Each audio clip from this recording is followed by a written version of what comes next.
Nadie lo sabe todo, pero todo mundo sabe que el macho cabrío es una de las figuras más recurrentes en la representación de los poderes infernales, al menos desde una óptica judeocristiana, y también es un elemento de gran importancia para las llamadas ciencias ocultas. Hablo de lo que supuestamente representa un campo de aprendizaje amplio y profundo. Las ciencias ocultas son disciplinas que estudian cosas que dan ñáñaras y que obligan a tu tía a tronar los dedos diciendo cancelo, cancelo, cancelo cada que las oye. Cosas como la percepción extrasensorial, la adivinación, la demonología, la magia, la alquimia o cualquier otro tema paranormal. Sin importar si gracias a Dios eres ateo, agnóstico o un fiel creyente de cualquier religión, lo desconocido convive con muchos aspectos de tu vida cotidiana. Ya sea que creas que vives rodeado de milagros o maldiciones, o simplemente que busques la manera racional de combatir de lleno lo que consideras como simples supercherías. Debido al interés permanente en la psique humana por estos temas, Clyde y Michael abordaremos levemente el tema del macho cabrío para develar conocimientos sobre este concepto envuelto en controversia desde hace mucho tiempo. El Baphomet.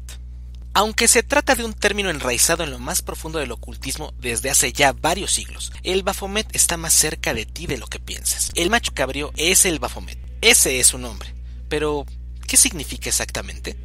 Para responder a esa primera pregunta, primero debemos abordar los orígenes de su nombre. Antes que cualquier banda de death metal noruega, películas de terror de bajo presupuesto o que cualquier iglesia satánica, el Baphomet fue nombrado por primera vez durante los juicios realizados hacia la Orden del Temple en el año 1307. Los templarios eran un formidable ejército que luchó durante casi 2 siglos contra el Islam y que, además, se habían consolidado como los primeros banqueros no oficiales de Occidente. Irónicamente, estos monjes guerreros fueron destruidos por las mismas instituciones en las que confiaban y que habían jurado proteger. En 1307, los integrantes de esta orden, aparentemente invulnerable, fueron inculpados de herejía y otros crímenes graves por parte del rey de Francia, Felipe el Hermoso, respaldado por la Iglesia Católica encabezada por el Papa Clemente V. De acuerdo a las investigaciones episcopales de su época, además de practicar la sodomía, la zoofilia y la herejía entre otros crímenes, la Orden del Temple también había cometido el pecado de la idolatría. De acuerdo a un soplón al interior de la orden conocido como Sceau de Froidan, los templarios adoraban en secreto a una cabeza barbada, un ídolo para los apóstatas, un Baphomet. Sin certeza actual sobre la etimología del término, se sabe que en ese entonces era del dominio público referirse a ídolos fuera de la ortodoxia de la época, ya fueran de carácter demoníaco o no, con el nombre de Baphomets. No existe una sola respuesta, de hecho, las respuestas son muchas. Si estás listo, a continuación, Clyde y Michael te daremos algunas de ellas. Calumnia conspiratoria. A más de 700 años de la condenación en la hoguera, o de la prisión perpetua en el mejor de los casos para los miembros públicos de la Orden del Temple, los historiadores continúan debatiendo sobre la legitimidad de las acusaciones realizadas a estos. La hipótesis más sólida en todas estas discusiones es que el Baphomet, entre otros crímenes, fue tan solo una simple invención sin fundamento. Debido a que los templarios poseían muchas riquezas, tierras y castillos, Felipe el Hermoso y Clemente V necesitaban armar un caso fuerte contra ellos para despojarlos de todos sus bienes. El Baphomet sería el pretexto perfecto, una invención hecha a la medida de sus mezquinas necesidades para arrebatarle a los templarios todo lo que poseían, incluyendo la vida. De ser cierta esta hipótesis, la maldición de Jacques de Molay, último maestre templario que fue quemado en la hoguera, pudiera ser el fiel reflejo de la justicia y la venganza de Dios. Durante el viernes 13 de 1307, fecha que dio origen al temor por los viernes 13, por cierto, un Jacques de Molay repleto de fendios se dirigió a sus asesinos pronunciando estas fatídicas palabras: no tardará en venir una inmensa calamidad para aquellos que nos han condenado sin respetar la auténtica justicia. Un año después, en 1308, fallecerían tanto el monarca galo, Felipe el Hermoso, como el papa, Clemente V, quien solapó su ambición.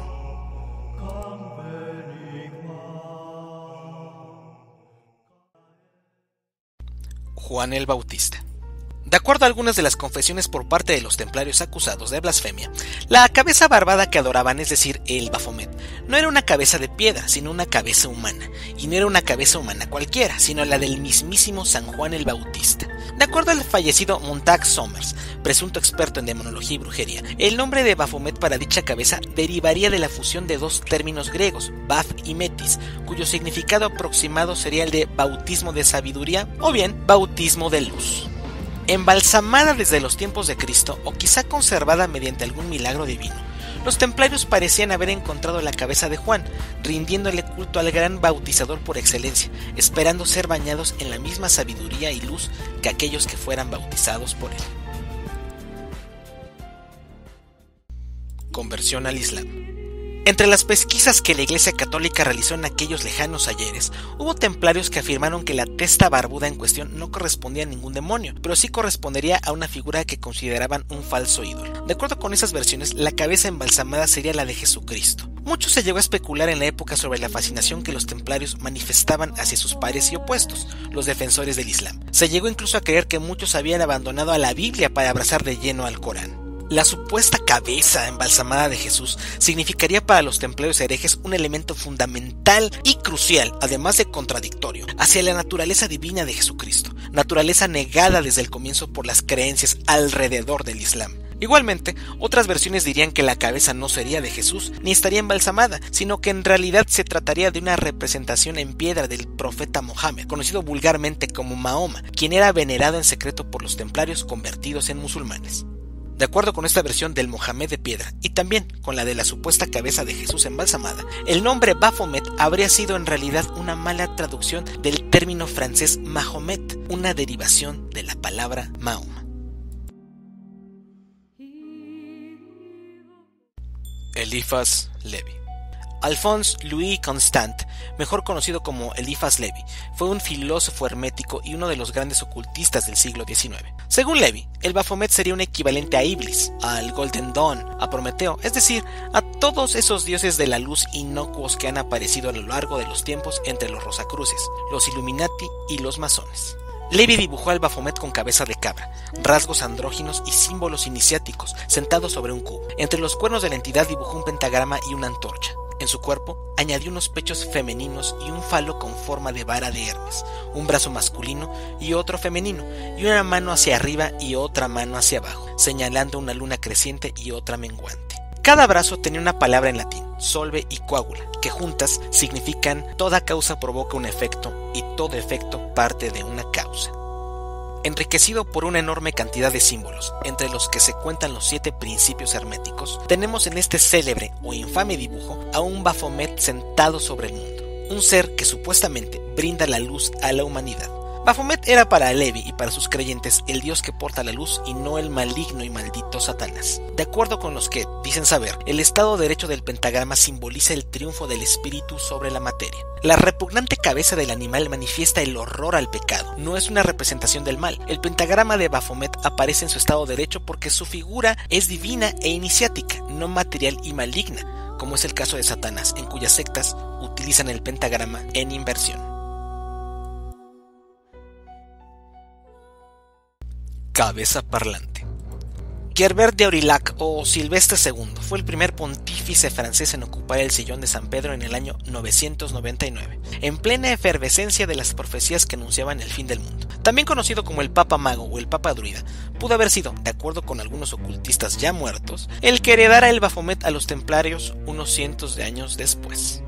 Según los críticos y detractores de la época en la que vivió, este papa se caracterizó por el interés que tuvo por estudiar con los sarracenos la astrología y otras ciencias de esta naturaleza. Se decía que junto a ellos aprendió lo que significaba el canto y el vuelo de los pájaros, conoció el secreto de evocar las sombras de los muertos y por último poseyó todo lo que la curiosidad puede conocer de nocivo y saludable.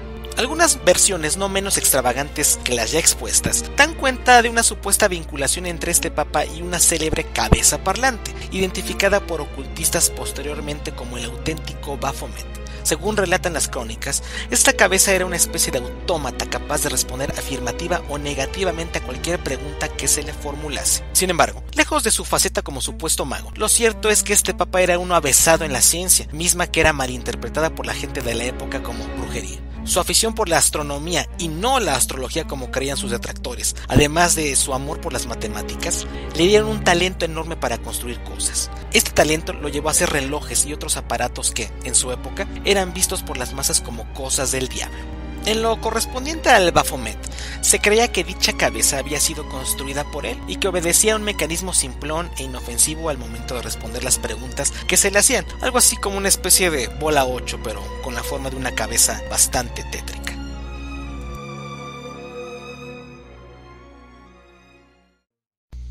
El dios de las puertas.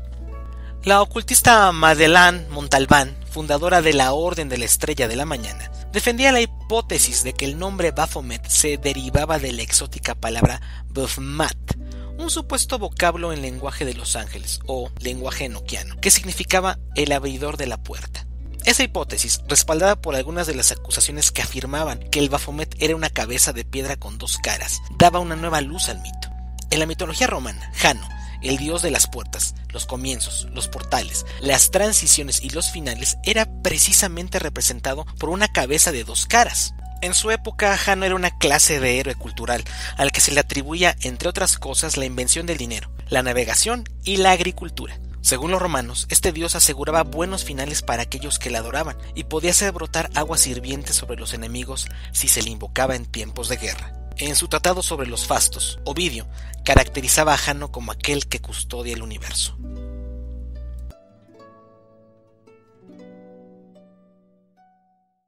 Satanismo. Para muchos ocultistas y satanistas, el Baphomet era un ídolo templario cuyo culto era secreto e inmoral. Estaría representado sobre el cofrecillo árabe de Sarúas como andrógino blagro. Según las acusaciones de la iglesia de los templarios, la adoración a dicha cabeza podía dar riqueza, hacer que los árboles florecieran, que la tierra germinase y traer desgracia a los enemigos. Su relación con el infierno sería, además de clara, indiscutible. Para los ocultistas como Peter Binsfeld, Baphomet sería el jefe de los 7 demonios que comandan los 7 pecados capitales y, por lo tanto, el más poderoso de ellos. Pero más allá de su nombre o de su forma original, la de una cabeza con una, 2 o 3 caras dependiendo del relato, los satanistas han tomado al dibujo del ser andrógino con cabeza de macho cabrío, realizado por Eliphas Levi, para constituirlo en la imagen de Satanás. De esta forma, dependiendo de la corriente satánica, el macho cabrío es prácticamente la representación de este ser preternatural.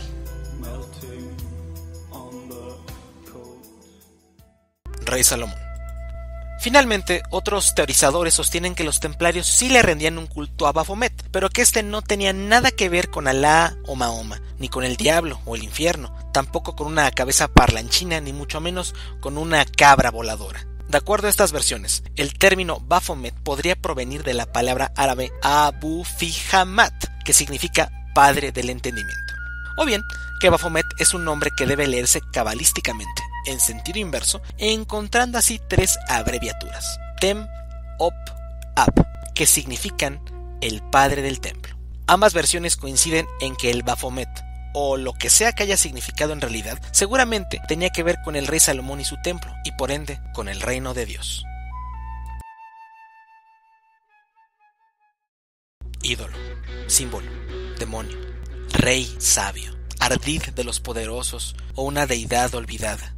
El Baphomet es uno de los grandes enigmas que acompañan a la luz del día portadas de discos, títulos de canciones, páginas de libros y publicidad religiosa.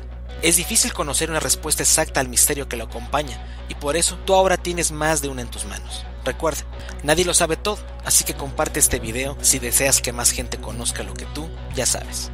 Hasta la próxima.